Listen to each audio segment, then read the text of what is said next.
So I'm out back home where I grew up. Spent pretty much my whole life here actually growing up until I was 18 and drafted and out of home within that week. I never really had to think about a house or style or anything growing up, and so it's only been recently that I've wanted to bring this part of my life into my next chapter. People used to come over to the house and they couldn't find the light switch, but it's because it's a cord that dangles out of the roof. I'm not sure why Mum and Dad did that, but it's kind of quirky and cool.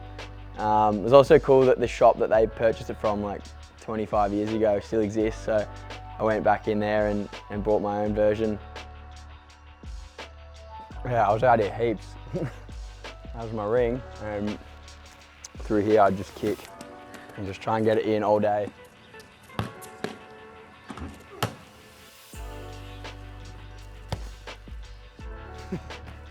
Lost it.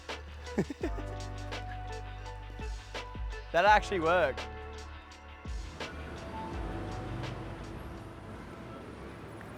First home, hey? Yeah. She's a beauty. Look at the character, hey? It must have some kind of history being this iconic and beautiful. Only the sign writing on the side, RJ Henderson Box Factory, cardboard boxes apparently back in the day, but might be quite fun to have a bit of a look into it. I get a real kick out of things that aren't new. They have their own history and they've aged their own way. So that's why I like this space. When you're in it, even when there's no furniture or just a couple of fishing deck chairs, it still feels cool and it feels like it's got like a bit of a story to tell. Let's go and take a look inside. Sweet, after you. Here's the first good omen. It's my number. Is it your number? Is it like your lucky number? It is. That's cool. I'm pretty sure I know what you want to do with this space. Yeah, this is one of my most exciting parts of the house. Yeah. This would be my art studio, the whole thing pretty much, so Amazing. yeah, I can't wait to deck this out, hey. I've always been into art and I think creative, but I never really paid much attention to that. I think like coming through school, had a fair break from art and it didn't really come back into my life till I more or less needed it, and I was injured in my second year. From then on I just kept drawing and kept doing different projects, and then yeah, I just really enjoyed it, and then I started noticing it really benefiting my footy. It's quite meditative when you get into like a project and you get really glued in. I think part of it's like a coping mechanism that's been really effective for me, but then the more I do it, the more I'm starting to feel like I've got a passion for it that I had for footy when I was maybe 8 or 10.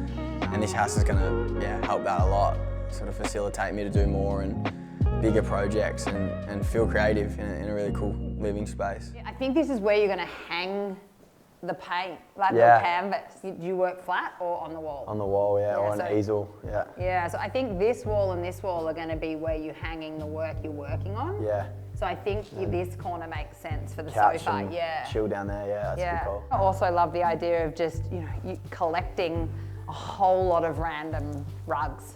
Doesn't matter as what drop era, sheets. and use them as drop sheets and just create a patchwork all over here, and then one, it'll be better for your back, and two, it'll just be a bit warmer, a bit cozier. Yep. Doing art really complements my footy well. So this, in a way, it's a real investment in my footy and me, and you know, I can be pretty busy sometimes with my thoughts and around footy, but when I'm painting, I get really fixated. I think that comes back to my ADHD as well, and just being able to lock in on a project and completely turn off that side of my life. To be able to have this now, I've got this big double car garage, it's actually a studio, and I can go as hard as I want at my art and really explore it and do bigger canvases and do bigger and better stuff. Like, that's the exciting thing about this house to me. But that's the beauty of creating a home, right? Yeah. We like to have things that have memory, importance, things that are individual. It's important to mix some of the new with the old. It's nice to have newer sofa with a coffee table that you make with all different styles and all different feels. It's what creates a house that's yours. Yeah, for sure. Creates a home. Yeah. In itself, it lends itself to being like my biggest project yet. Like, I've done some big canvases, but in a way, like, the more I'm learning about interior design, it's a whole new version of art for me. So yeah, I'm really excited to work with Jess and get her professional scope, but also have my random little ideas come and meet that and create something that feels really like mine.